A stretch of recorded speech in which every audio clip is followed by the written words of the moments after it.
ಆತ್ಮೀಯ ಬಂಧುಗಳೇ, ಶ್ರದ್ಧೆಯ ತಂದೆ ತಾಯಂದರೆ, ನಲ್ಮೆಯ ಸಾಹಿತ್ಯಾಭಿಮಾನಿಗಳೇ, ಸಮಸ್ಯೆ ಗೆಲ್ಲಿ ಪೂರಣ ಅನ್ನುವಂತಹ ಶೀರ್ಷಿಕೆ ಅಡಿಯಲ್ಲಿ ಜಗತ್ತಿನ ಇರುವಿಕೆ ಮತ್ತು ಈ ಬ್ರಹ್ಮಕೃತಿಯ ಒಂದು ಕ್ಲಿಷ್ಟತೆಯನ್ನ ವಿವರಿಸುವಂತಹ ಕಗ್ಗಗಳನ್ನು ನಾವು ಕೇಳಿದ್ವಿ. ಇನ್ನ ಮುಂದೆ ಬರುವಂತಹ ಕಗ್ಗಗಳಲ್ಲಿ ಈ ಜಗತ್ತಿಗೆ ಇರುವಂತಹ ರೂಪಗಳು ಹಾಗೂ ಅದರ ಒಂದು ವೈಶಿಷ್ಟ್ಯತೆಯನ್ನ ನೋಡುವಂತಹ ಕಗ್ಗಗಳನ್ನ ಮುಂದೆ ನೋಡ್ತಾ ಹೋಗೋಣ. ಇಲ್ಲಿ ಭಗವಂತನ ಇರುವಿಕೆ ಹಾಗೂ ಜಗತ್ತಿನ ಸೃಷ್ಟಿ ಇದೆರಡರ ಮಧ್ಯೆ ಇರುವಂತಹ ಒಂದು ಅವಿನಾಭಾವ ಸಂಬಂಧವನ್ನ ಎಳೆ ಎಳೆಯಾಗಿ ಬಿಚ್ಚಿಡ್ತಾರೆ ಡಿ.ವಿ.ಜಿ. ಅವರು.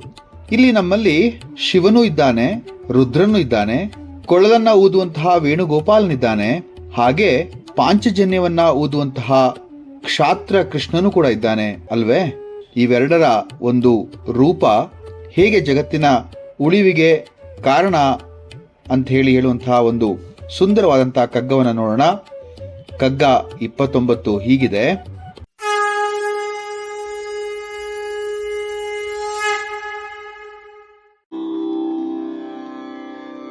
ಎರಡು ಮಿರಬಹುದು ದಿಟ ಶಿವರುದ್ರ ನೆಲೆ ಬೊಮ್ಮ, ಕರವೊಂದರಲಿ ವೇಣು ಶಂಖವೊಂದರಲಿ, ಬೆರಳ್ಗಳೆರಡಾನು ಮಿರೆ ಕೈ ಚಿಟಕೆಯಾಡುವುದು, ವರುವನಾಡುವುದೆಂತು ಮಂಕುತಿಮ್ಮ ಮಂಕುತಿಮ್ಮ. ಎರಡೂ ನಿಜವಿರಬಹುದು. ದೇವರಲ್ಲಿ ಶಿವನೂ ಹೌದು, ರುದ್ರನೂ ಹೌದು.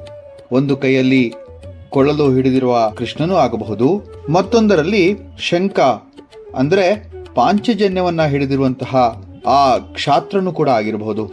ಎರಡು ಬೆರಳಿನ ಹೊಂದಾಣಿಕೆಯಿಂದ ಚಿಟಿಕೆ ಆಗಬಹುದಾದರೂ ಒಂದೇ ಬೆರಳಿನಿಂದ ಹೇಗೆ ಈ ಆಟವನ್ನ ಆಡುವುದು ಅಥವಾ ಒಬ್ಬನೇ ಹೇಗೆ ಆಟ ಆಡುವುದು ಅಂತ ಹೇಳ್ತಾ ಇದ್ದಾರೆ. ವರುವನಾಡುವುದೆಂತು ಅಂತ ಕೇಳ್ತಾರಲ್ವಾ.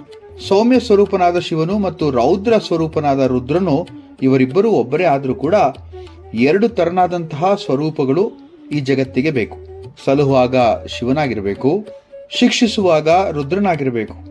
ಕೈಯಲ್ಲಿ ಕೊಳಲು ಹಿಡಿದು ವೇಣಾನಾದವನ್ನು ಮಾಡಿ ಮನಕ್ಕೆ ಮುದವನ್ನ ಕೊಡುವಂತಹ ಕೃಷ್ಣನಾಗಬೇಕು. ಹಾಗೆ ಪಾಂಚಜನ್ಯವನ್ನ ಊದಿ ದುಷ್ಟ ಸಂಹಾರ ಮಾಡುವಂತಹ ಯುದ್ಧವನ್ನ ಪ್ರಾರಂಭಿಸುವವನೂ ಆಗಬೇಕು. ಇದರ ಅರ್ಥ ಈ ಜಗತ್ತಿನ ಪರಿಸ್ಥಿತಿಗೆ ಹೊಂದಾಣಿಕೆಯಾಗುವಂತಹ ಆ ದೇವನ ಅನೇಕ ರೂಪಗಳನ್ನು ನಾವು ನೋಡ್ತೇವೆ. ಮಾನವೀಯ ಭಾವಗಳಿಗೆ ಸೌಮ್ಯನಾಗಿಯೂ ಮಾನವನ ಅಮಾನವೀಯ ಭಾವಗಳಿಗೆ ರೌದ್ರನಾಗಿಯೂ ಇರಬೇಕಾದದ್ದು ಅನಿವಾರ್ಯ. ಎರಡೂ ಶಕ್ತಿಗಳು ಪರಮಶಕ್ತಿಗಳ ರೂಪವೇ ಅಲ್ಲವೇ? ಈ ಎರಡೂ ಶಕ್ತಿಗಳ ಪರಿಚಯ ಮಾಡಿಸಿದ ರೂಪಗಳ ನಿದರ್ಶನಗಳು ನಮ್ಮಲ್ಲಿ ಅನೇಕ ಇದೆ. ಭಕ್ತಿಗೆ ಮೆಚ್ಚಿ ತನ್ನ ಆತ್ಮಲಿಂಗವನ್ನೇ ರಾವಣನಿಗೆ ಕೊಟ್ಟ ಶಾಂತ ರೂಪ ಶಿವನದಾದರೆ, ಅದೇ ರಾವಣನನ್ನು ಕೊಂದು ಮೋಕ್ಷ ಕರುಣಿಸಿದ ರಾಮನ ರೂಪ ರುದ್ರ ರೂಪವಲ್ಲವೇ?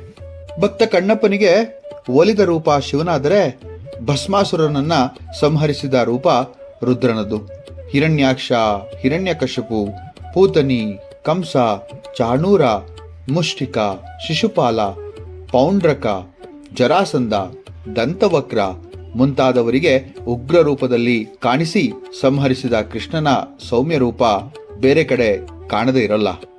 ಶಬರಿ, ಅಹಲ್ಯ, ಭೀಷ್ಮ, ಜಟಾಯು, ಪ್ರಹ್ಲಾದ, ಧ್ರುವ, ಗಜೇಂದ್ರನಿಗೆ ತೋರಿಸಿದ್ದು ಅದೇ ಕೃಷ್ಣನ ಶಾಂತ ರೂಪ. ಪರಸ್ಪರ ಸ್ನೇಹಭಾವ, ಉಪಕಾರ, ಬುದ್ಧಿ, ಪ್ರೀತಿ, ಪ್ರೇಮ, ಕರುಣೆಯಂತಹ ಮಾನವೋಚಿತ ಸದ್ಬುದ್ಧಿಗಳು ಒಂದೆಡೆಯಾದರೆ, ಹಿಂಸೆ, ಸುಲಿಗೆ, ದ್ರೋಹ, ಮೋಸ, ಅಸಹನೆ, ಅಸೂಯೆ, ದ್ವೇಷ, ಕ್ರೌರ್ಯದಂತಹ ನಕಾರಾತ್ಮಕ ದುರ್ಬುದ್ಧಿಗಳು ಇನ್ನೊಂದು ಕಡೆ ಇದೆ. ನಾವೆಲ್ಲರೂ ಕೂಡ ಎರಡೆರಡು ಮುಖಗಳನ್ನ ಹೊಂದಿರುವವರಾಗಿದ್ದೇವೆ ಅಲ್ಲವೇ? ಯಾವಾಗಲೂ ಒಳ್ಳೆಯವರಾಗಿರಲು ಅಥವಾ ಯಾವಾಗಲೂ ಕೆಟ್ಟವರಾಗಿರಲು ಯಾರಿಗೂ ಸಾಧ್ಯ ಇಲ್ಲ. ಅದೇ ಜಗತ್ತಿನ ವ್ಯಾಪಾರ. ಅದನ್ನ ಜಗದ್ವ್ಯಾಪಾರ ಅಂತ ಕರೀತಾರೆ. ಇವೆರಡರ ಸಮ್ಮಿಶ್ರವೇ ಜಗತ್ತು. Where there is a merit there should be a demerit ಅಂತ ಹೇಳ್ತಾರಲ್ವಾ. Where there is a god there must be a devil. Where there is good there should be a bad too ಅಂತಾರಲ್ವೇ. ಒಟ್ಟು ಸಮುದಾಯದ ಸಾಮೂಹಿಕ ಇಚ್ಛಾಶಕ್ತಿಯ ಮೇಲೆ ಆ ಸಮಾಜದ ಆಗುಹೋಗುಗಳು ನಿರ್ಭರವಾಗಿರುತ್ತೆ ಅಂತ ಹೇಳೋದಿದೆ. ಇನ್ನು ನಮ್ಮಲ್ಲೇ ಪ್ರಶ್ನೆಯನ್ನ ಮಾಡಿಕೊಳ್ಳೋಣ, ನಾವು ಎಲ್ಲಿದ್ದೇವೆ, ಎಂತಹ ರೂಪವನ್ನ ನಮ್ಮದಾಗಿಸಿಕೊಂಡಿದ್ದೇವೆ ಅಂತ.